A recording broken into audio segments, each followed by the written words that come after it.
as you can see, this table is probably set about 26 inches, and this time I'm going to be using my Race Clod. Stand by.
Alright, steering let go on that one. That's it for now, guys. See you in a bit. Okay, as you can see, I pulled a threaded rod out of the horn that's on the servo, out of the threaded ball end, out of the servo horn. So that's why the steering let go, guys. No fault to the truck. That's probably me not having it set right. But get back to you in a bit. Alright, guys, here's my racing clodbuster consisting of ThunderTech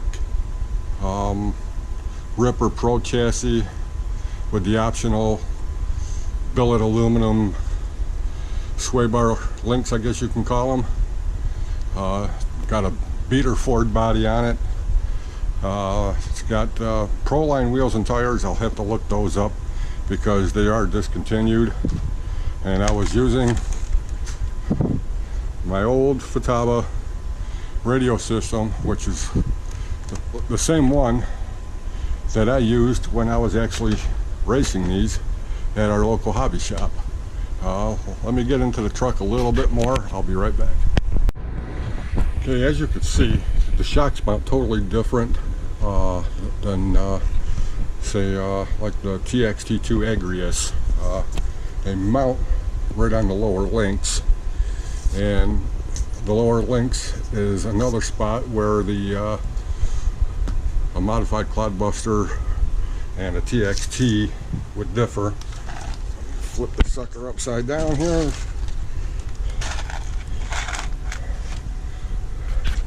The lower links start on the chassis and go down to where the axle tube creates the C-hub, where you drill a hole and it mounts there. I got the rear steer lockout on this, but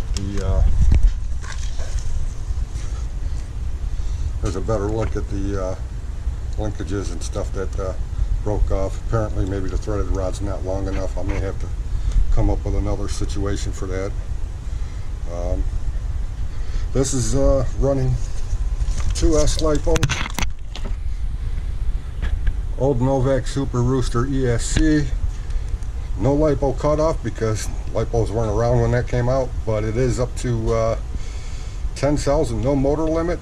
No motor limit for a single motor.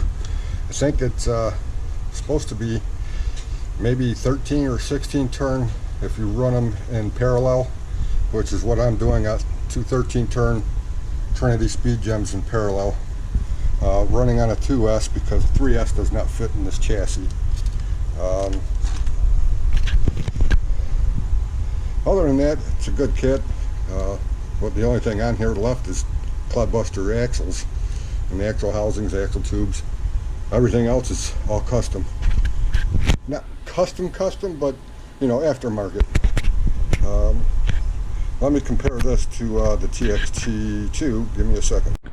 Okay, on the TXT-2, the lower links mount to these axle brackets instead of back here because you got these ribs in the way, and those links are quite short compared to what's on this one. Also differs is this has got a central tranny with two motors mounted up high in the chassis, kind of midship, a little more forward, whereas a Clod's got a motor on each axle, which is MOA, motor on axle. And being they're both solid axle monster trucks, but the Race Clod is just more capable. It took those jumps in stride. I even did a couple of rollovers just for some of them were on purpose, a couple of them were not, but goes from there. Okay guys, thanks for watching. Have a good week.